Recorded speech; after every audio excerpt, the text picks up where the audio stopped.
Awami League election করতে দেব না, এটা বলার আমি কে? আমি কে ভাই?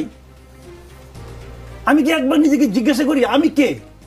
ভাই জিজ্ঞাসা করলেন হচ্ছে আওয়ামী লীগ নির্বাচনে আসবে না, বলার আমি কে বা আমরা কে? তা আমি এটা জবাব খুব সূক্ষ্মভাবে দিচ্ছি। আমরা হচ্ছে তারা যারা আমরা বলছি যত গুলি করবার কর, যত লাশ ফেলার ফেল, তোর ক্ষমতায় থাকতে দিব না। আমরা বলেছি যে হচ্ছে যত কিছু করার কর, আমরা প্রয়োজনে লড়াই আরো দীর্ঘ সময় ধরে করবো, তোদেরকে রাজনীতি করতে দিব না। কারণ হচ্ছে তারা রাজনীতিই করেনি, হত্যাযজ্ঞ করেছে। সুতরাং আমাদের এই অধিকারটা আছে, আমরা অবশ্যই বলবো। আজকে বলতেছি, কালকে বলতেছি, পরশু দিনেও বলবো, মৃত্যুর আগ পর্যন্ত বলবো, বাংলাদেশে আওয়ামী লীগ যেই লেভেল হত্যাযজ্ঞ এবং হচ্ছে বাংলাদেশে যেই পরিমাণ নৃশংসতা আওয়ামী লীগ চালিয়েছে, তাদেরকে আমরা রাজনীতি করতে দিব না। 2000 শহীদ হয়েছে, তাদের পরিবার 10,000 মানুষ আছে, 10,000 মানুষ এক জায়গায় দাঁড়িয়ে বলবো আমরা রাজনীতি করতে দিব না। 22,000 আহত আছে, 22,000 আহত এক জায়গায় দাঁড়িয়ে বলবো আমরা আওয়ামী লীগ রাজনীতি করতে দিব না। অধিকার আছে এটাই।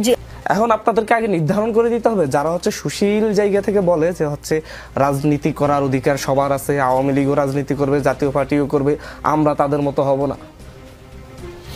এখন যদি রাজনৈতিক দল হলে অবশ্যই সে নির্বাচনে যাবে, বাট কোন দৃষ্টিকোণ থেকে আওয়ামী লীগকে রাজনৈতিক দল মনে হয়, আমাকে এই জবাবটা দিতে হবে। আচ্ছা, স্বাধীন বাংলাদেশে 72 থেকে 75-এর শাসন আমল, 2008 থেকে 2024-এর শাসন আমল, রাজনৈতিক দলের ভূমিকায় আওয়ামী লীগ কোন কাজটি করেছে? 72-এ ক্ষমতায় এসে রক্ষী বাহিনী গঠন করেছে, তাদেরকে ইন্ডেমনিটি দিয়েছে।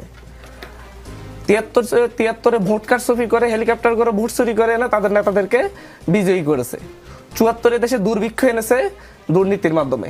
75-এ বাকশাল কায়েম করেছে। 2008-এ এসে 9-এর প্রথম মানে হচ্ছে ক্ষমতা গ্রহণের 3 মাসের মাথায় এই দেশের মানে হচ্ছে সামরিক বাহিনীর কোমর ভেঙে দেওয়ার জন্য ভারতের ইশারায় এই দেশের সামরিক বাহিনীর ঊর্ধ্বতন কর্মকর্তাদেরকে হত্যা করেছে। বাংলাদেশের রাজনৈতিক নেতৃবৃন্দকে বিভিন্ন মিথ্যা মামলায় হত্যা করেছে। 2012 সালে এসে আমার মনে আছে হচ্ছে একজন রাজনৈতিক নেতার মৃত্যুদণ্ডাদেশ প্রত্যাহারের জন্য মিছিলে 2 দিনে 237 জনকে গুলি করে হত্যা করেছে। 2013 সালের 5 মে দেশের মুসলিম সংখ্যাগরিষ্ঠ একটি রাষ্ট্রে হেফাজতের উপর কি নির্মম হত্যাযজ্ঞ করেছে। 2014 সালে এসে 153টা আসন বিনা ভোটে নিজেরা সরকার গঠন করে ফেলেছে। মানে ইশারা আসতে আসতে 2018 সালে রাতে ভোট করেছে। এর মধ্যে তো গুম খুন আছে, ইলিয়াস আলী থেকে শুরু করে পর্যন্ত গুম করেছে না হলো 2-3 হাজার। গুম কমিশনের রিপোর্ট আছে যে পুরোপুরি দলীয়ভাবে করেছে।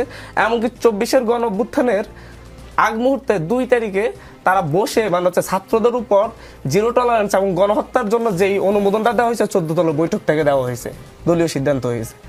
তাহলে তাকে আপনি রাজনৈতিক